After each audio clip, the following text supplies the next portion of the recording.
My husband asked me to quit my job and not to do any business because he's financially capable of taking care of the family. What do I do? Hi guys, welcome back again to my channel. If you're new to this channel, please don't make it your last. Subscribe to my channel. And to my returning subscribers, thank you for always checking back on this channel. This question I just asked in the beginning of this video is what a lot of women faced.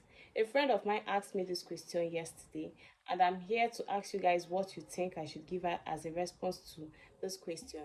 I have gotten this question before. I've had this question come up before. A lot of women are in this dilemma where their husband asks them not to do anything and stay at home because he is capable of financially taking care of the family. Now, here is my thoughts. Of course, as your husband, as your wife, you should have a certain control over what your spouse does. You should have an opinion. But I don't think it's right for somebody to have such power to command you or to demand from you to stop working because he or she is not okay with it. And that is where I stand on this case. I don't think the man should be able to decide if you should work or you should not work.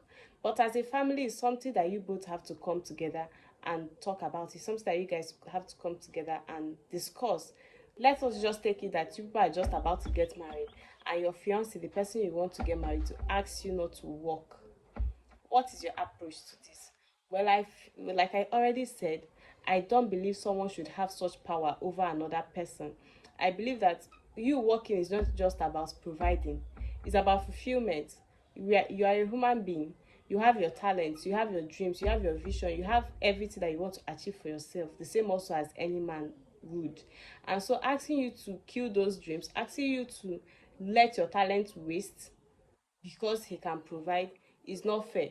Asking you to not do this is also hampering on your fulfillment. You will not be fulfilled in life. You always feel like that you could have done better for yourself.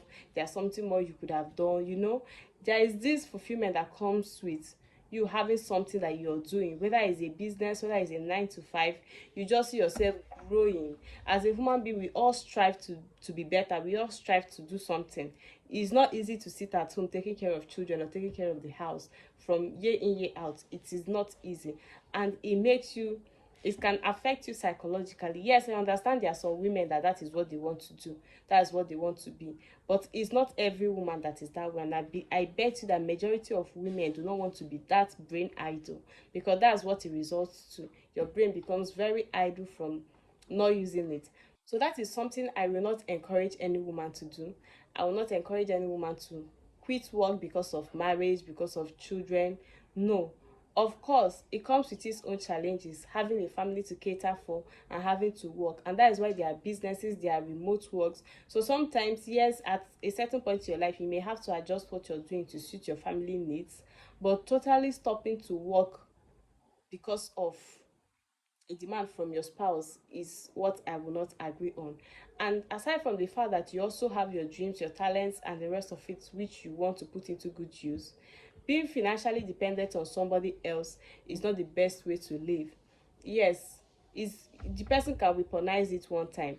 I know it's your spouse, is the best thing that has ever happened to you, but you never can tell what tomorrow will be. And so what if tomorrow the person, even when things are not yet, maybe people are not even having serious issues or something like that, but sometimes as human beings that we are, the fact that you're dependent on somebody, the person can weaponize it, the person can, and it comes with its own. You're not exactly free. Not like, of course, once you're married, you're not free. But I believe that some of you will understand what I mean when I say that you're not exactly free. Because there are some decisions that normally you'll be able to take on your own, but you will not be able to take it. It has to be dependent. It has to be dependent on what the other person thinks, because the other person is the person that will provide the means to achieve whatever it is you want. And what if something turns sour tomorrow? There are lots of women who are in very abusive marriages today because they don't have anything doing. They always wonder how they will start from scratch, what will happen to their children, where will their children stay, I can't pay rent, I don't have money to pay rent, I can't pay school fees for my kids, and the rest of it. And these issues arise because when the person who was married, the person was not doing anything for his or herself.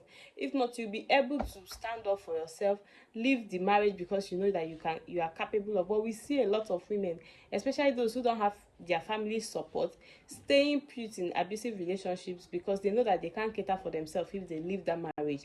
So that is one of the reasons why you also have to be financially stable, so that when you want to take your decision, money will not be a constraint.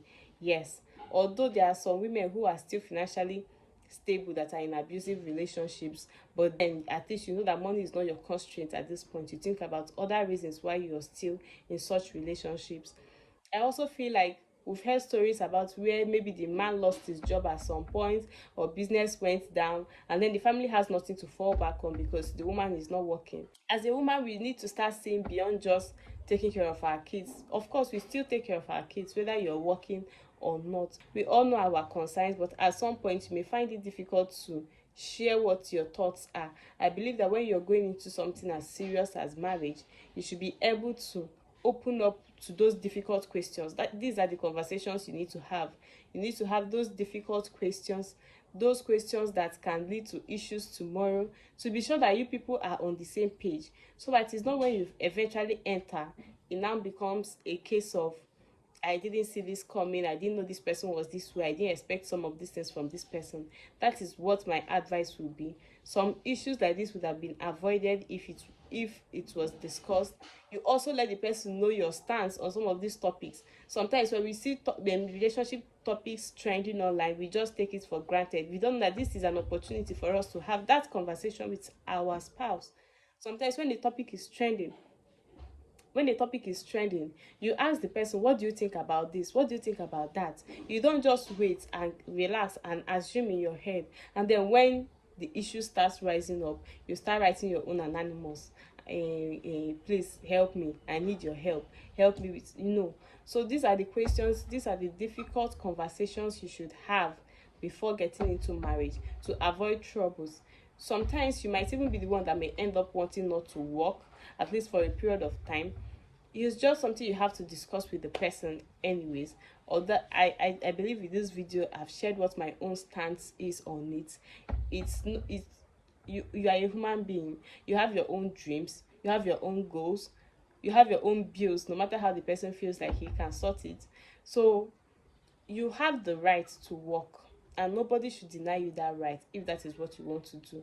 So you have to discuss it properly, get to a compromise, make the person understand that this job, this work, this business you want to do is beyond the pay, is beyond the financial gain, is beyond being able to provide. I need this happiness, I need this fulfillment, I need this, because we all, you might get tired at some point, especially if it's not something you wanted, and it will start causing issues later. When you agree to something you don't exactly want, you're not happy. No matter how you try to act, you know just deep down that this thing is not really what I want for myself, it's not really what, and it might end up becoming an issue in the future for you. So why don't you tackle it now than letting it affect you at the long run? So be always open to share what you think and what you want, and it's best to have these conversations early enough before it becomes a real issue. Well, I would like to know your thoughts in the comment section.